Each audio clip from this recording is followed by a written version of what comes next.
নমস্কার বন্ধুরা, কেমন আছেন সবাই? আশা করি সবাই ভালো আছেন। আজকে একটা মজার রেসিপি নিয়ে আপনাদের সামনে চলে আসলাম। আর সেই মজার রেসিপিটা হলো কাঁচা আমের জুস।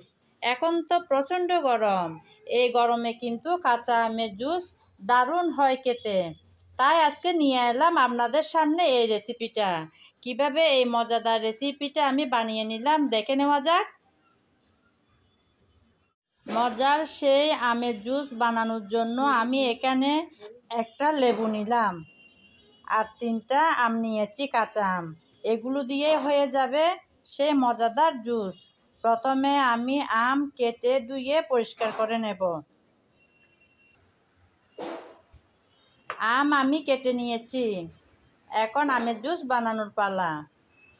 আমি এরকম ছোটো ছোটো টুকরা সাইজ করে কেটে নিলাম, যাতে ব্লেন্ডারের জারে ব্লেন্ড করতে সুবিধা হয়।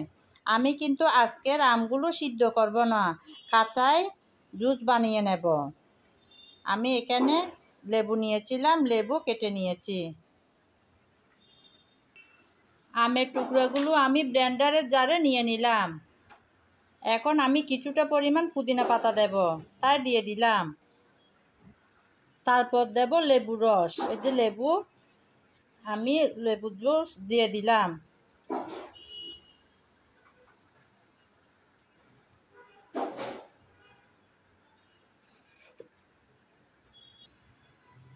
আমি 2 টুকরা নিয়েছি লেবু, দুটো টুকরায় দিয়ে দিচ্ছি।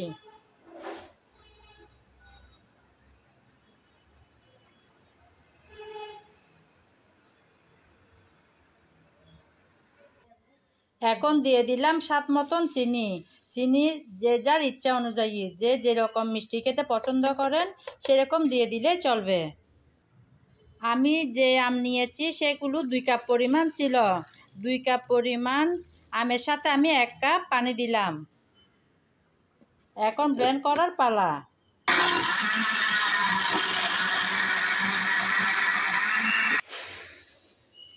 আম আমি ব্লেন্ড করে নিলাম, এখন পরিবেশন করে দেখাবো। জুস পরিবেশনের জন্য আমি এরকম 3টা 3 সাইজের গ্লাস নিলাম, এখন পরিবেশন করে দেখাবো। আমি গ্লাসে ঢেলে নিচ্ছি। আমি কিন্তু সিদ্ধ না করে করলাম তো, সেই জন্য আম আমি ছেঁকে নেব না। যদি সিদ্ধ করে এই জুসটা বানানো হয় অবশ্যই কিন্তু ছেঁকে নিতে হবে। কাঁচাটা কিন্তু না ছেঁকে খেলে ভীষণ মজার হয়। জুস তো ঢেলে নিলাম, এখন আরেকটু যাতে দেখতে সুন্দর লাগে, খাওয়ার আগ্রহটা বাড়ে, বিশেষ করে বাচ্চাদের, সেজন্য একটু সুন্দর করে ডেকোরেশন করে দিচ্ছি। আমি এখানে লেবু স্লাইস করে কেটে নিলাম, তারপর গ্লাসের এক সাইডে এভাবে দিয়ে দিচ্ছি। বন্ধুরা, রেডি হয়ে গেল মজাদার সে কাঁচা আমের জুস। আমার এই রেসিপি যদি কারো ভালো লেগে থাকে তাহলে আমার চ্যানেলটি সাবস্ক্রাইব করে আমার পাশে থাকবেন, লাইক কমেন্ট শেয়ার করবেন। আর যদি ফেসবুক পেজে দেখে থাকেন তাহলে আমার পেজটি ফলো করে দেওয়ার অনুরোধ রইল। আজ এ পর্যন্ত, সবাই ভালো থাকবেন। নমস্কার।